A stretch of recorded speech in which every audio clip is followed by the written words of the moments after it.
Today is Remembrance Sunday, a day where we remember those who lost their lives fighting for our nations, ourselves and our futures.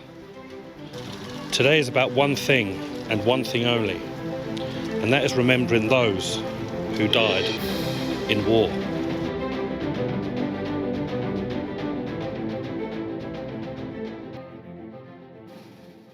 World War I started on the 28th of July 1914, and over 4 years so many had lost their lives.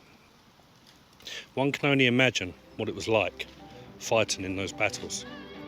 Estimations vary, but it is said that around 40 million people had lost their lives as a result of this war. One can only imagine what it must have been like for those soldiers in the years 1914 to 1918. From the moment they set off to join the war, waving goodbye to their loved ones, marching as one unit, readying themselves for what was to come, building bases and digging trenches with sore hands, using lesser technology and tools that we have in the modern era. The fierce battles that were fought on foot, on battleships, in the air, on tanks, and heavy artillery. The cold winter nights where keeping warm was a struggle. The missing of family and friends and loved ones back home, not knowing if they'll see them again. And how it must have felt to be the family or loved one, wondering if they will ever return home. The fear as an aircraft flew overhead, ready to drop their bombs, or the fear of being wounded and lying helpless, not knowing that this was their end. The soldiers who had to tend to the wounded, and in many cases, and most cases, even carry the dead. For each and every one of them had courage, bravery and honour. And this resonates to all who have fought from that day until now.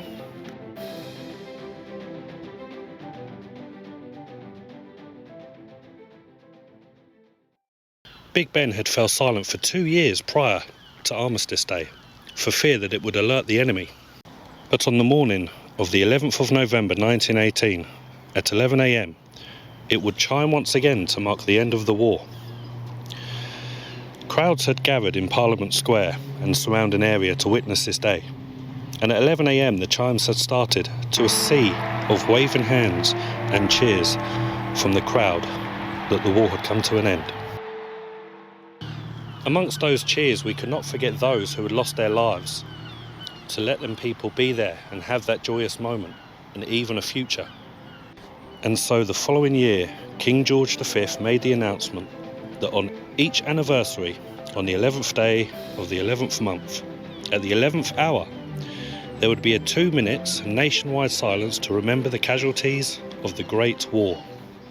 One more thing that we have to remember those that died, past and present, in conflict at war, is the red poppy. During World War I, a vast majority of the battles had been fought across Western Europe.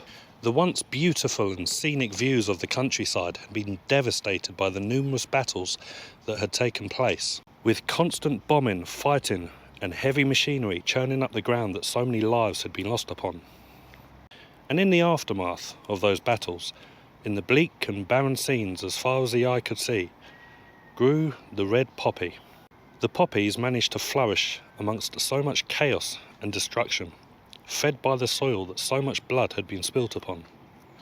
Nearly 1 year into the war, in the spring of 1915, Canadian doctor, Lieutenant Colonel John McCrae, lost a close friend and fellow soldier to German artillery. His name was Lieutenant Alexis Helmer, whose death and funeral that was conducted by John McCrae inspired him to write the now famous poem, In Flanders Fields. In Flanders fields the poppies blow, between the crosses, row on row, that mark our place, and in the sky, the larks, still bravely singing, fly scarce heard amid the guns below. We are the dead, short days ago.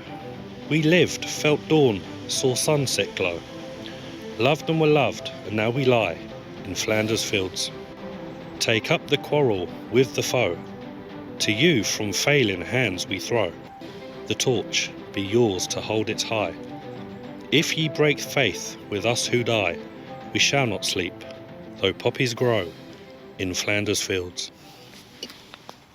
This poem then inspired American professor named Moynihan Michael to adopt the poppy as a symbol to those that had lost their lives in the Great War. The poppy was soon also adopted by several other countries, including us here in the UK. Although the poppy is now also used as a symbol of hope for a peaceful future, it was born as a symbol to let us remember those who gave their lives during World War I. It also lets us remember those who have sacrificed themselves in the conflicts that have been fought until present day. And for that, I wear my poppy with pride, for they should never be forgotten, lest we forget our glorious dead.